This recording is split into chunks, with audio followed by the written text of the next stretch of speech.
और आपके तरह शादी भी नहीं करना चाहते हैं, नेता बनना चाहते हैं आपके तरह। क्या रिया पासवान राजनीतिक में आना चाहती है?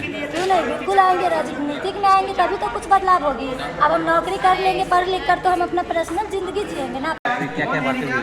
लेकिन मेरी उनसे बात हुई कि हम आगे चलकर नेता बनना चाहते हैं आपके तरह, और आपके तरह शादी भी नहीं करना चाहते हैं। और मेरी जो स्लम एरिया है उनको लेकर भी बात हुआ, क्योंकि हमारी बिहार की सबसे बड़ी स्लम एरिया है और वहाँ पे बेरोजगारी गरीबी इतना मतलब लोगों को सता रहे हैं कि समझ में नहीं आता है। कभी कभी मैं भी दुखी हो जाती हूँ कि हम कैसे काम करें। जगह का नाम बताइएगा। कमला नेहरू नगर, कमला नेहरू नगर एरिया का नाम है। वो बिहार का सबसे बड़ा एरिया है। वहाँ 25,000 प्लस लोग रहते हैं और सभी लोग गरीबी में जी रहे हैं। कोई ठेला चलाते हैं तो कोई लोग जो है कचरी बेचते हैं, और लेकिन कोई घरेलू काम करते हैं। घरेलू काम भी नहीं मिल पाता है लोगों को। लोग तो पहले कहीं कहीं रोड पे दुकान लगा लेते थे, अभी तो दुकान जहाँ लग रहा था वहाँ जो है ये फूल पत्ती का लगा दिया गया है लोगों का पेट पे आकर के।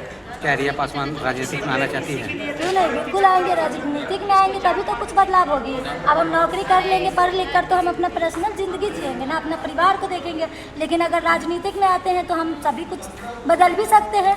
अच्छा, पासवान में चिराग पासवान का सबसे ज़्यादा है, तो क्या है चिराग पासवान से कैसे टक्कर रहेगी? टक्कर क्या रहेगा? चिराग पासवान जी बस दलितों का वोट ठगते हैं, लेकिन दलितों के लिए काम थोड़ी करते हैं।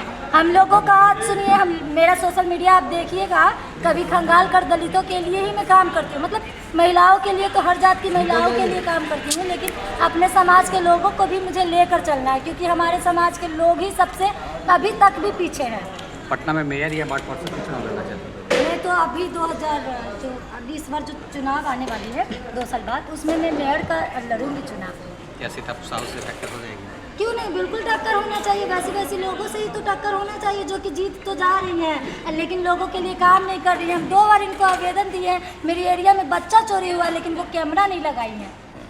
जब आप वायरल हुए थे उसके बाद आपके पीछे कई दुश्मन पड़ गए, बहुत आपको परेशानी हुई। क्या क्या परेशानी आपको झेलना पड़ा? परेशानियां तो बहुत हुआ था हमें। जहाँ तक कि आपको एक मैं बात बता रही हूँ, अभी जो महिला दिवस पे प्रोग्राम था ना, उसमें हमारा नाम भी गया था, जिसमें सम्मानित करने वाली वो IAS ही थी और DM जी थे। अब IAS तो कुछ और बन गई है, सरकार में चली गई, लेकिन वो ना मेरी नाम दी नहीं, क्योंकि वो सम्मानित उन्हीं के हाथों से किया जा रहा था। तो मतलब अभी तक मेरा बैर समझिए एक तरह से चल रहा। मैं बैर नहीं रखती हूँ, क्योंकि वो तो ख़त्म हो गया। हम लड़ाई करने नहीं गए थे, उनकी ही गलती थी कि वो इस तरह की आपत्तिजनक बातें बोली। अच्छा, राहुल गांधी महिलाओं के लिए किस तरह की योजना चला रहे हैं? देखिए, अभी माई बहन योजना जो है, जब उनकी सरकार आएंगी तब ये जो 2500 रुपया मिलेगा लोगों को, तो उससे बहुत मतलब ये होगा, सपोर्ट होगी। क्योंकि अभी 2500 रुपया हम काम कर कर भी नहीं कमा पा रहे हैं। जो पढ़ी लिखी नहीं महिलाएं हैं वो कहाँ से कमा पाएंगी? उनको 1000 से 1500 रुपया दिया जाता है, वो भी काम भी मिलने पे आफत है। पनोरमा ग्रुप, जो सोचता है वो करता है। आपके अपने सपनों का आशियाना। ये लो, मुंह मीठा करो। आज मैंने अपना जॉब छोड़ दिया, अब हम पूर्णिया वापस जाएंगे। जॉब छोड़ दिया है? मतलब ये घर कैसे चलेगा? हम करेंगे क्या? और माँ बाबूजी क्या बोलेंगे?